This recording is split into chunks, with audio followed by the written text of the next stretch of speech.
Now from Sarajevo, this is Josh Friedman coming to you on election day in Bosnia. The nice weather that was here earlier has given way to rain, and both the camera and I are getting drenched at the moment, so I'm going to try to be brief as I come to you from outside of the presidency building here in Sarajevo. Unlike just about every other presidency in the world, this presidency is the official residence and office space for not one, not two, but three different presidents. Bosnia has a Bosniak or Muslim president, a Serb president, and a Croat president. And today, Bosnian voters, based on their ethnicity, are voting for one of the three. Each of the three seats in Bosnia's tripartite presidency are up for election today, and there are very noteworthy or notable storylines having to do with at least a couple of them. As I discussed yesterday in Banja Luka, longtime Bosnian Serb leader Milorad Dodik, a very controversial figure, is vying for the Serb seat in Bosnia's presidency. Dodik, who's been threatening secession over the years, has served as either prime minister or president of the entity of Republika Srpska for much of the past 2 decades, and he is now trying to become the Serb president of the country.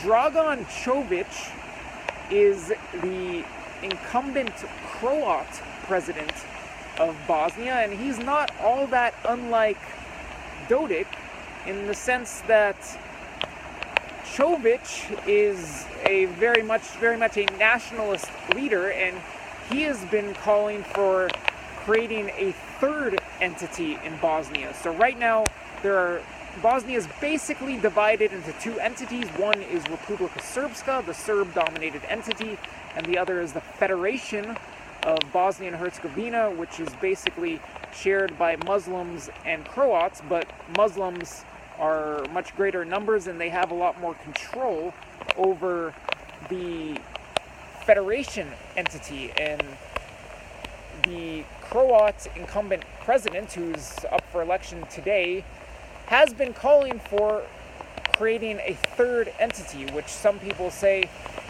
as is the case with Dodik threatening secession, is a threat to the mere existence of Bosnia, or at least the current structure of governance in Bosnia, which was actually set up by a peace accord. As the Bosnian War was coming to an end in late 1995, the Dayton Peace Agreement was signed, and that created this odd structure of governance that still exists today and ends up with having election days in which people are voting for 3 different presidents, for multiple different parliaments or legislatures. There's a bicameral parliament at the federal level. People are voting for one of those houses today, and then they're also voting for their parliaments at the entity level, as well as other positions such as who's going to replace Dodik as the president of Republika Srpska. Now, currently vacating the Bosniak seat in Bosnia's presidency is Bakir Izetbegović, and the Izetbegović name is a household name here in Bosnia. Bakir is the son of Alija Izetbegović, who was the wartime leader of Bosnia, or the Bosnian Muslims, or Bosniaks as they're referred to. And Bakir Izetbegović has also served in high office here for some time, and he's now termed out. But a lot of observers tend to think that if his ruling Party of Democratic Action, or SDA, if their candidate wins as is largely expected, that Bakir Izetbegović would continue to basically control much of the country from behind the scenes, basically pulling strings, as is pretty common in the Balkans. There are often political figures who are accused of being autocrats who serve for a long time, and then they might leave the presidency and switch over to being prime minister, or leave altogether, but still control power and wield it from behind the scenes. And a lot of people believe that Bakir Izetbegovic will continue in that role after this election.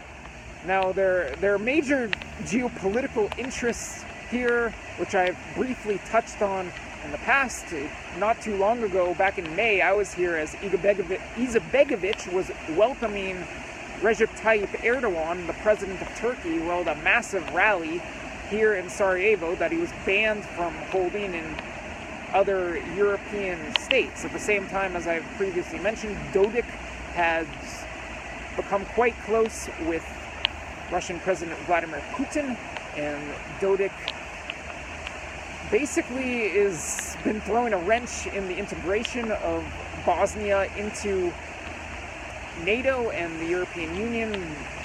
Bosnia is largely lagging behind its neighboring countries in its Western integration process, and a lot of people say that the ethnic divisions that are continuing to exist here are basically going to stop or put a halt to Bosnia's integration into Euro-Atlantic institutions. Now, in the campaign, as is always the case, there's been a lot of fairly violent rhetoric. It's not uncommon at all for politicians to run on a message of